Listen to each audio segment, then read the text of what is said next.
สวัสดีตอนเช้าเนาะมื้อนี้เรามีโอกาสได้มาเก็บหูงามเนาะคือทะเลหมอกเนาะเรามาเบิ่งกันเป็นจังไดแต่เป็นกำลังขึ้นเนาะ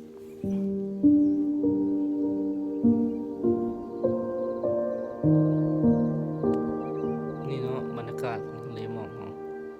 น้ำไหลตื่นขึ้นท่าสีทอง